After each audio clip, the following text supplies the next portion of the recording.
ta'ala wa barakatuh. Jemaah sekalian, alhamdulillah kembali kita bersyukur kepada Allah Subhanahu wa taala atas berbagai nikmat Allah. Saat ini kita hadir dalam rumah Allah Subhanahu wa taala dan kita diberikan kekuatan untuk melaksanakan salat subuh. Mudah-mudahan Allah istiqomahkan kita hingga akhir hayat kita sehingga bertemu dengan Rasulullah SAW dan Allah Subhanahu wa taala. Hadirin rahimakumullah. Pembahasan kita sebelumnya adalah mengenai takutnya orang-orang soleh terdahulu, para nabi, para sahabat. Sebelumnya, bagaimana takutnya Nabi Adam setelah beliau turun ke dunia. Kalau umur dunianya 300 tahun, maka beliau tak berani mengangkat wajah beliau, kepala beliau ke langit. Hayaan minallah, sebab karena takut pada Allah, malu pada Allah atas dosa-dosa beliau.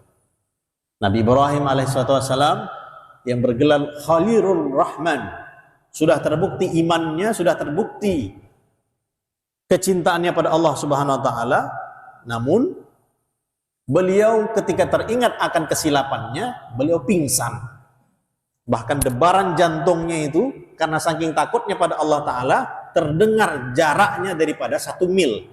1 mil itu berapa? 1,6 kilometer kurang lebih. Macam manalah istilahnya takutnya Nabi Ibrahim kepada Allah Subhanahu wa taala. Padahal kesilapan yang secara zahirnya itu bukan merupakan kesilapan. Istilahnya hanya teknik kata-kata saja yang telah kita bahas. Takutnya Sayyidatina Aisyah kepada Allah, takutnya Sayyidina Umar pun begitu juga. Nah, hadirin rahmatullah subhanahu wa taala, ini pembahasannya kita judulnya ini Al-Khauf min Su'il Khatimah Indal Maut. Ini tajuknya ataupun judulnya adalah mengenai takutnya orang-orang soleh terdahulu dari su'ul khatimah, dari mati yang buruk, indal maut. Ini baru-baru kita lihat kemarin yang wafatnya seorang imam ya, kemarin di Kalimantan Selatan, tak silap saya, Banjarmasin. Ya, wafat dalam keadaan sholat.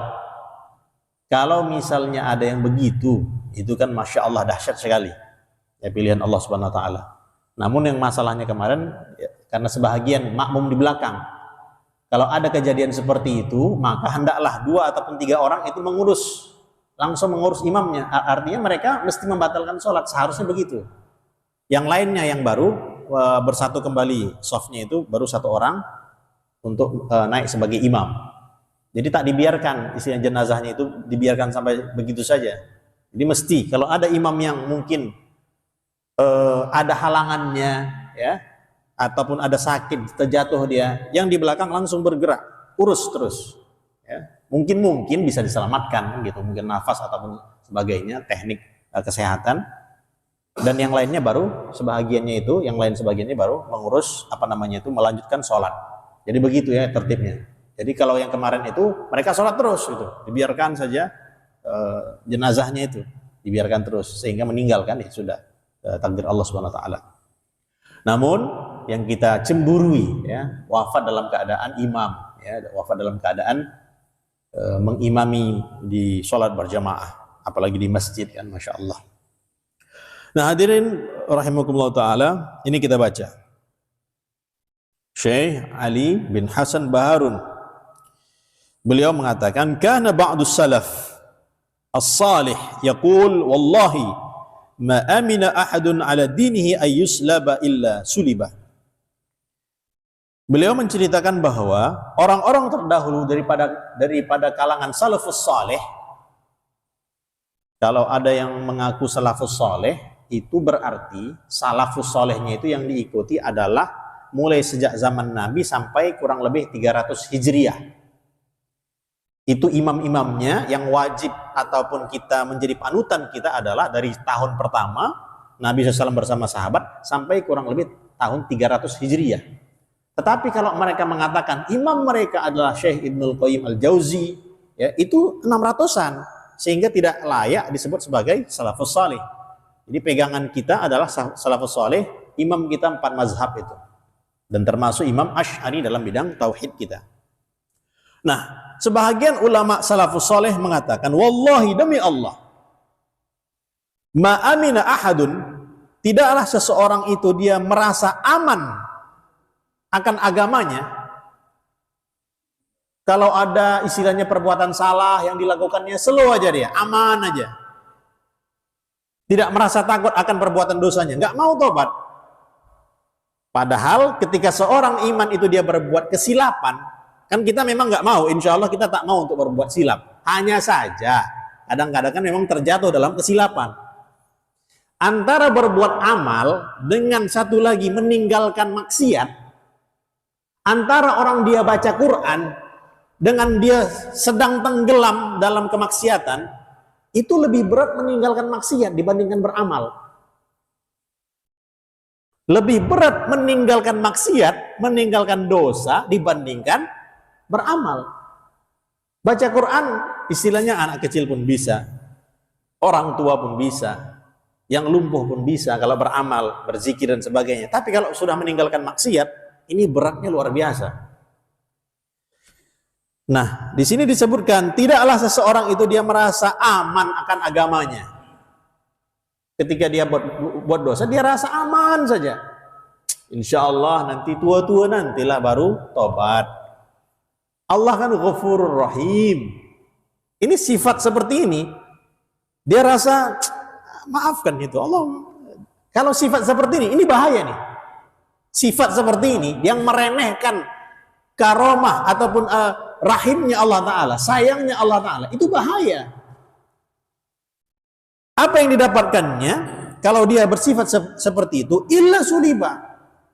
Maka apa yang terjadi padanya? Takut-takut nanti dicabut imannya. Kan sudah kita sering membahas Bal'am bin Bawrah, itu ulama di zaman Nabi Musa. Ulama di zaman Nabi Musa, doanya makbul.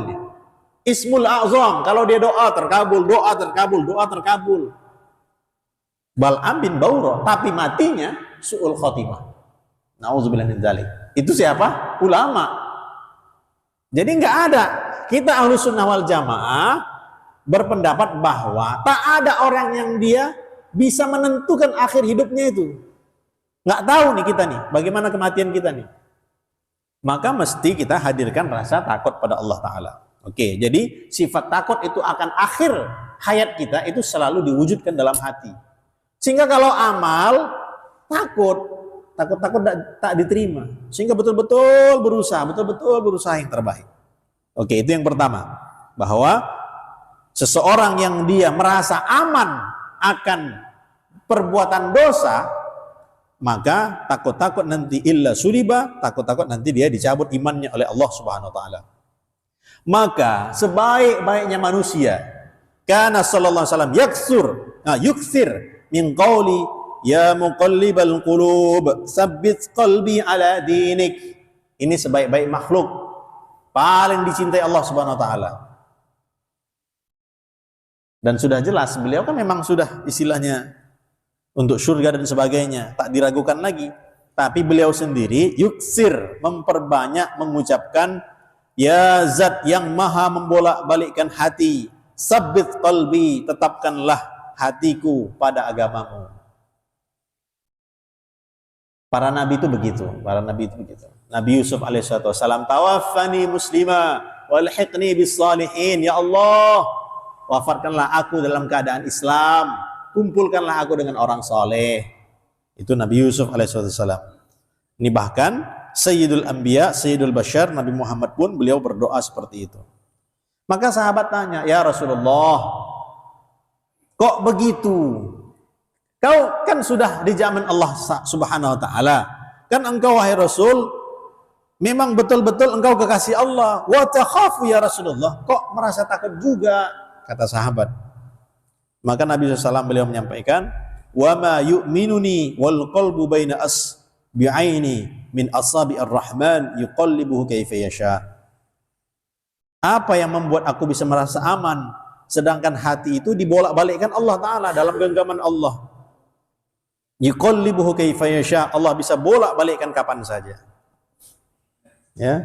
Ini disebutkan bahwa asyarah mubasyarah bil jannah, yang kaki mereka di dunia tapi nama mereka harum di surga, itu semuanya mereka merasa takut pada Allah.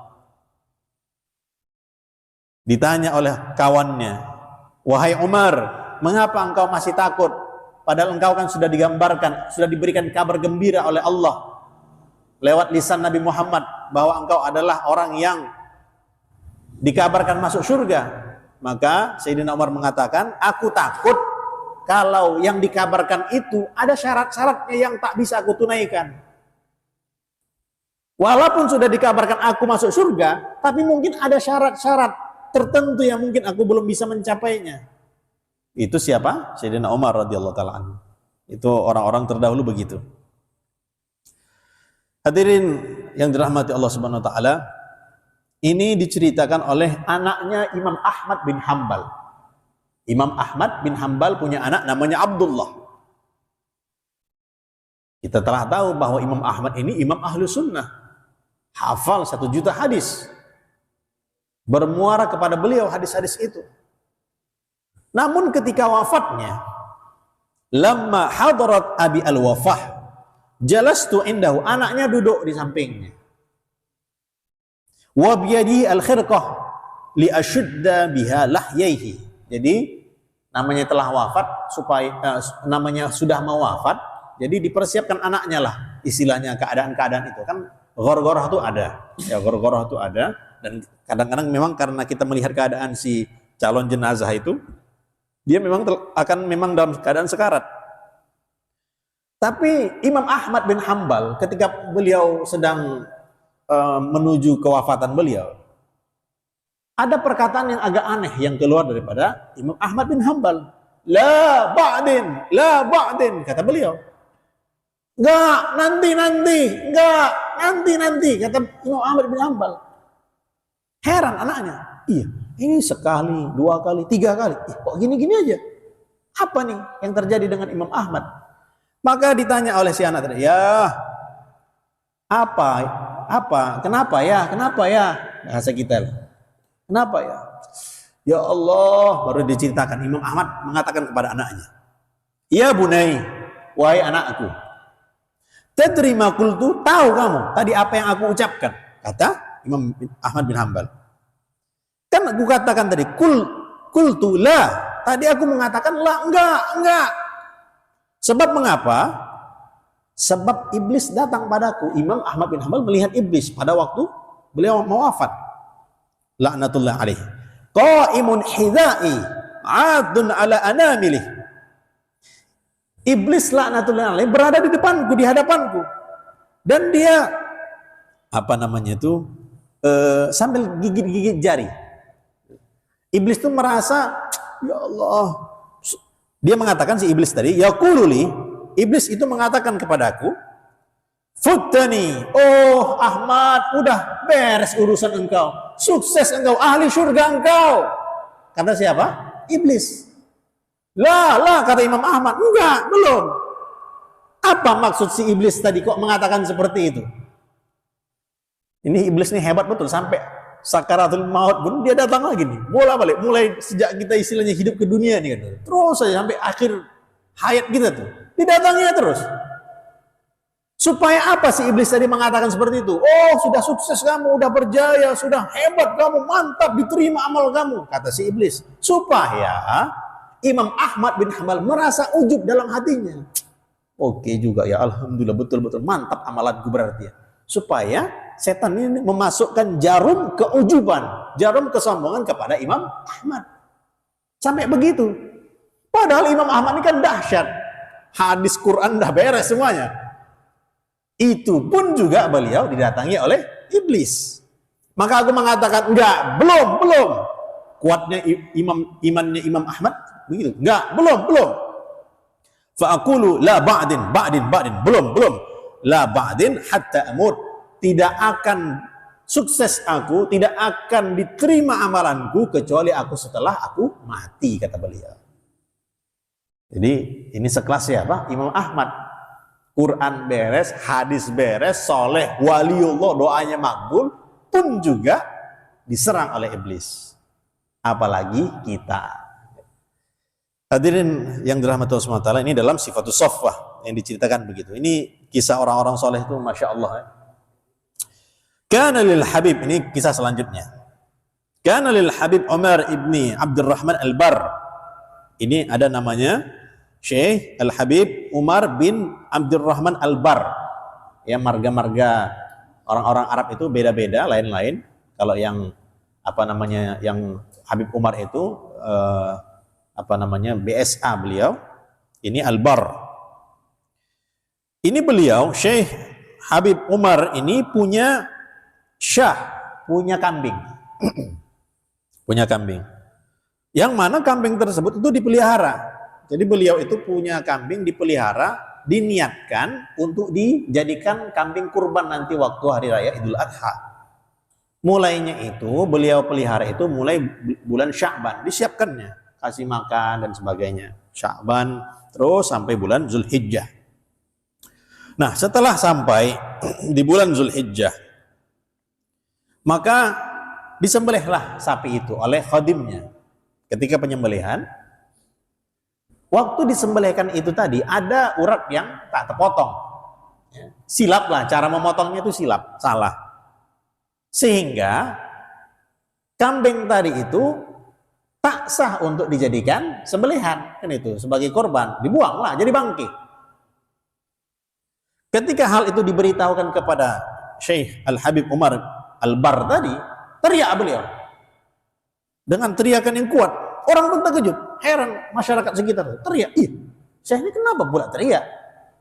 Datanglah masyarakat itu kepada Syekh Al-Habib Umar Al-Bar tadi. Tuan, udahlah tuan, tak usah istilah engkau sangat bersedih. Kami ganti kambing yang tadi ini 20 ekor kami ganti kepada engkau, kata beliau. Kata masyarakatnya kepada beliau. Tahu kalian kenapa aku bersedih?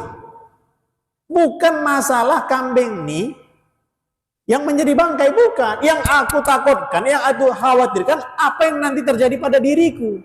Ini kambing udah aku pelihara lama, kusiapkan supaya dia diterima Allah sebagai kambing kurban, tapi matinya tak baik.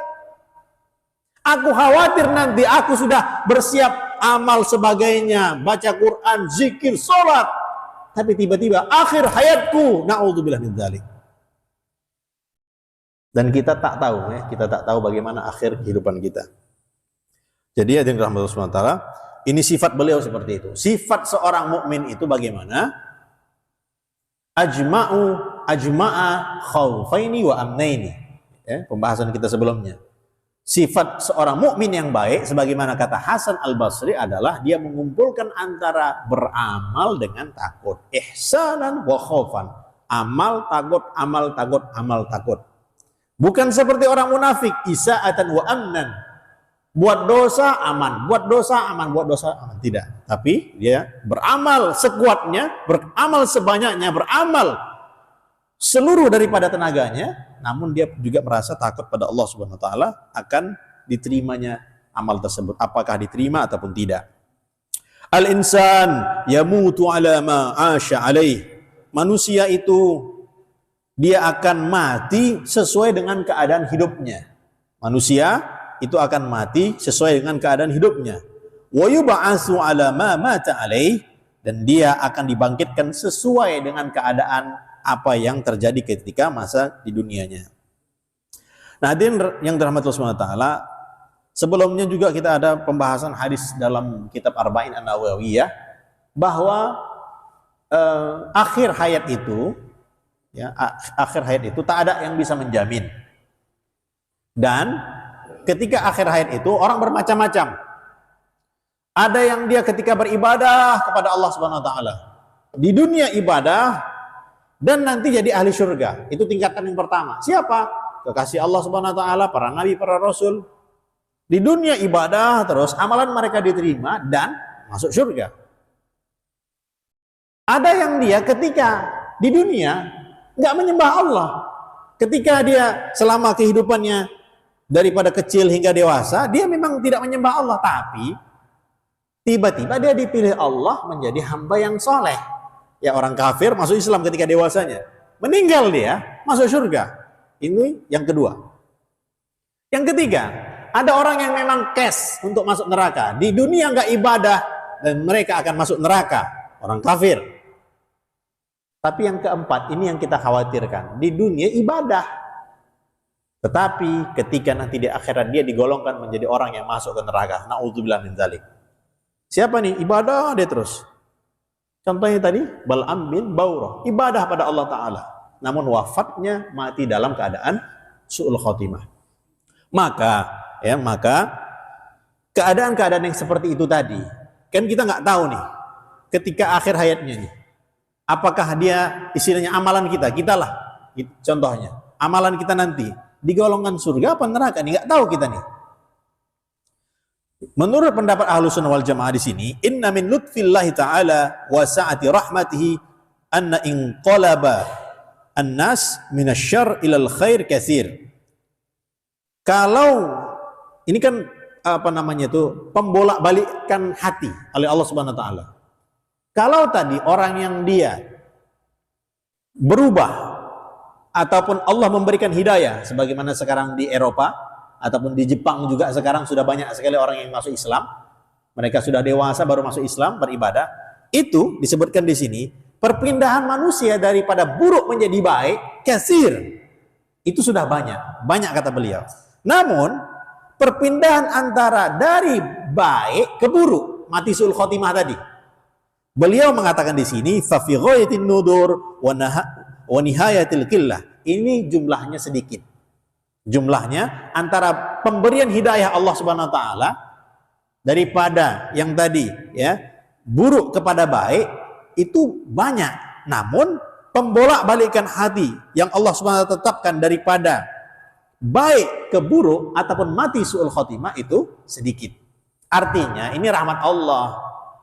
Ini rahmat Allah kepada kita manusia. Namun tetap kita mesti ada juga rasa khawatir bahwa kemungkinan itu ada. Itu hikmahnya. Kemungkinan itu ada ya, bahwa seseorang yang dia beramal ketika di dunia, namun na'udzubillah min dzalik ketika akhir hayatnya wafat dalam keadaan su'ul khotimah. Hadirin yang dirahmati Allah Subhanahu wa taala, di sini juga disebutkan bahwa alamatun li husnil khatimah wa su'il khatimah. Tandanya seseorang itu dia ketika wafatnya dia akan husnul khatimah ataupun dia su'ul khatimah. Disebutkan di sini, in kana hina hadarahu al-maut yakhafu min al-hisab wa dzunub aw ghairi dzalik fayadullu ala annahu mata ala husnil khatimah. Tandanya seseorang itu dia akan wafat dalam keadaan husnul khotimah adalah ketika masa ghargharah, ketika wafat akan menemui dia, maka dia takut. Ya khafu minal hisab, takut dia dalam keadaan hisab, takut dia akan keadaan dosa-dosanya, takut dia akan amalannya diterima ataupun tidak. Maka ketika seseorang itu akan wafatnya merasa seperti ini, itu tanda daripada dia husnul khotimah. Sebaliknya, kalau dia yang ditakutkannya in kana yakhafu ala auladi wa umuri dunyahum fa innahu yadullu ala annahu mata ala su'il khatimah. Kalaulah dia mengkhawatirkan akan cemana anakku, cemana tokoku, cemana bisnisku, fa innahu yadullu ala annahu mata ala su'il khatimah, itu menunjukkan bahwa dia adalah mati dalam keadaan su'ul khatimah. Maka dengan rahmat Allah SWT, ini kita berharap kepada Allah. Roja itu, harap itu kita luaskan, kita besarkan. Ini disebutkan bahwa Allah itu punya berbagai macam rahmat. Inna lillahi ta'ala mi'ata rahmah. Allah itu punya 100 kasih sayang, 100 rahmat. Untuk di dunia ini, untuk jin, manusia, burung, hewan-hewan di darat maupun di laut, itu cukup 1 saja rahmat. Sedangkan 99 lagi itu kasih sayang Allah masih tersimpan untuk kita nanti di akhirat. Ini terakhir, ya, kasih sayang Allah ini sangat luas. Ini Syekh Muhammad bin Munkadir. Ya. Beliau hajinya 33 kali. Syekh Muhammad bin Munkadir 33 kali haji. Maka dilaporkannya, dia doa pada Allah, ya Allah, innaka ta'lam anni waqaftu fi mauqifi hadha 33 waqfah. Ya Allah, aku di sini wukuf sudah sebanyak 33 kali. Tahu engkau wahai Allah. Maka ya Allah, terimalah Yang 33 ini. 1 untuk diriku, 2 untuk ayahku, abi, yang ketiga untuk emakku ya Allah. Sedangkan 30 lagi, jikalau ada orang yang berwukuf di Arafah ini yang tidak engkau terima ya Allah, berikanlah kepada mereka, aku hadiahkan untuk mereka ya Allah. Kata Syekh Muhammad bin Munkadir. Apa jawaban Allah Ta'ala? Ini jawab Allah. Ini orang-orang soleh, langsung istilahnya ada isyarat daripada langit. Ya Ibn al-Munqadir, wahai Muhammad bin Munqadir, kau berbuat baik, kau berbuat dermawan pada zat yang maha dermawan. Wa izzati wa jalali, demi keagunganku, demi kemuliaanku, sungguh permintaanmu itu aku terima, dan aku luaskan rahmatku. Semua orang yang berwukuf di Arafah itu sudah aku ampunkan dosa-dosa mereka sebelum qabla an akhluqa Arafatin bi alfi amin, sebelum aku ciptakan Arafah itu 1000 tahun lamanya. Jadi memang insya Allah, mudah-mudahan Allah panggil semua nama kita untuk berwukuf di Arafah, melaksanakan haji insya Allah. Walaupun istilahnya jaraknya tak tahu, kita udah makin panjang, tapi itu kuasa Allah Ta'ala. Kita harap, kita doa pada Allah Ta'ala, mudah-mudahan Allah panggil nama kita insya Allah di sana. Jadi di antara ruh-ruh ya, itu kan dipanggil nama. Siapa yang berhaji labbaik, siapa yang mengucapkan labbaik ketika di alam ruhnya, insya Allah dia akan sampai juga ke Makkah Al-Mukarramah, ke Arafah. Mudah-mudahan kita semua digolongkan sebagai orang yang menerima labbaik itu insya Allah. Demikian.